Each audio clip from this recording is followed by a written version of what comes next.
Your Excellency, the Deputy President of the Republic of Kenya, Professor Kithure Kindiki, all protocols observed.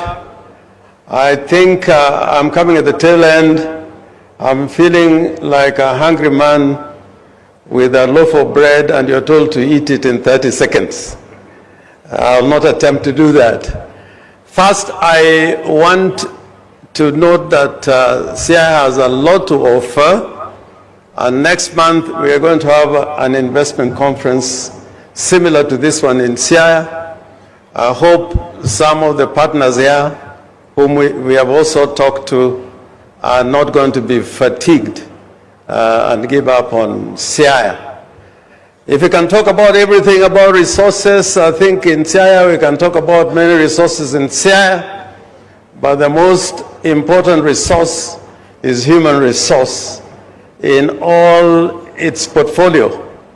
And historically, if I want to talk about the availability of human resource in the Republic of Kenya, the first Vice President of the Republic of Kenya came from Siaya.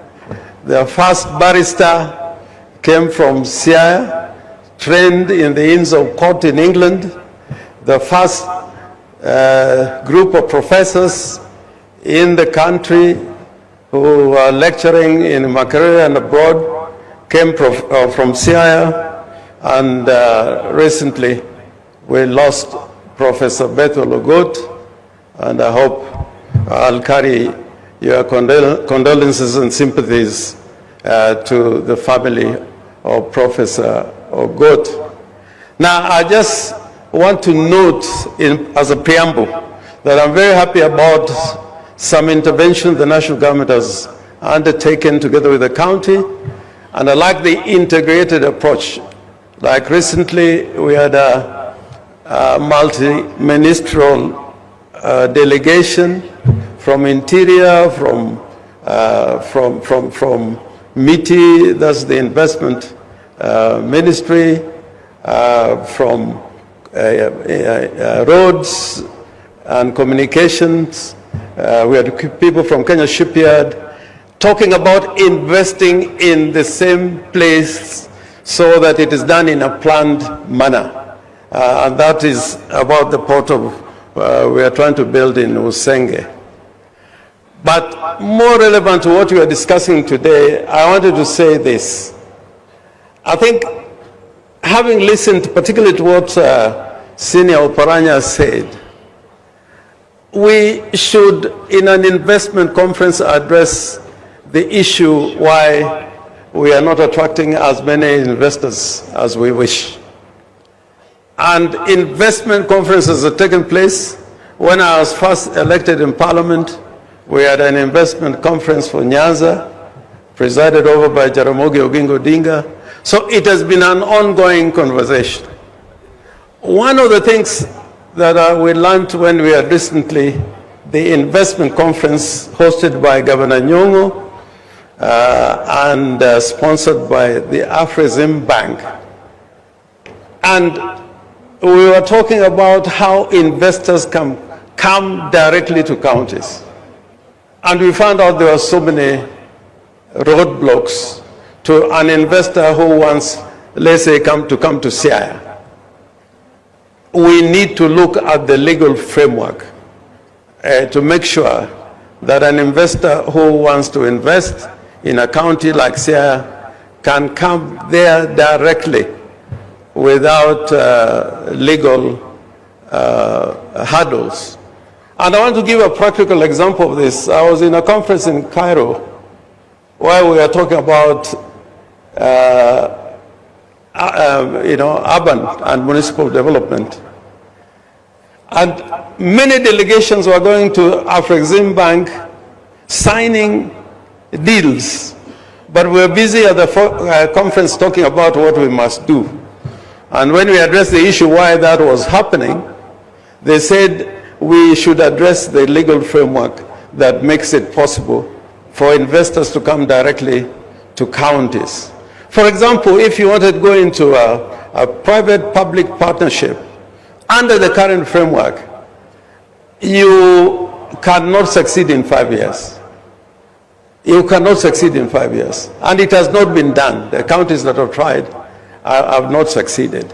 So I think we need to look at that framework.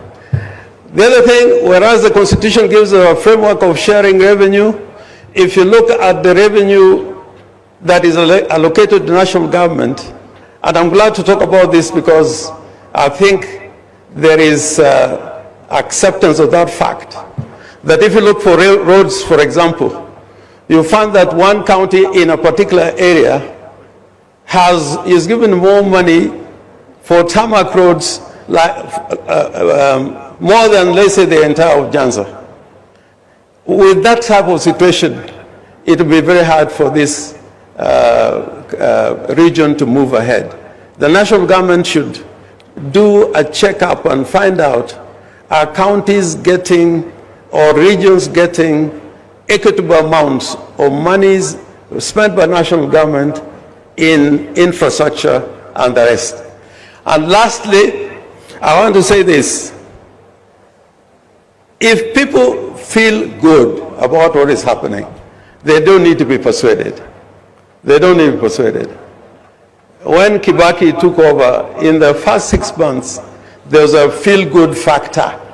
And I'm challenging ourselves that having gone through these processes and in election cycles, we need to take measures that the ordinary Kenyans at the end of the day can say, we feel good, what is happening to us, what services are being delivered to us. And this investment conference will deal with this issue if you can open up the counties and the regions. I don't want to go beyond that. I thank you, and thank you very much, the organizers. Thank you very much, Jim. Could I ask the deputy governors who are here to just stand and wave? I see my deputy governor is there, Dr. Willie, and others. Please, where you are. I'm sorry, this light is too strong. But anyway, thank you so much. Mr. Deputy President, thank you very much for letting us share your time. I'm sure that what has been said here is useful to your ears. And please come again to Kisumu and stay longer. I will be a very good host. And you know why I say so. Asanteni sana. Asante sana. Tafadhali kila mmoja naomba kwa heshima tusimame.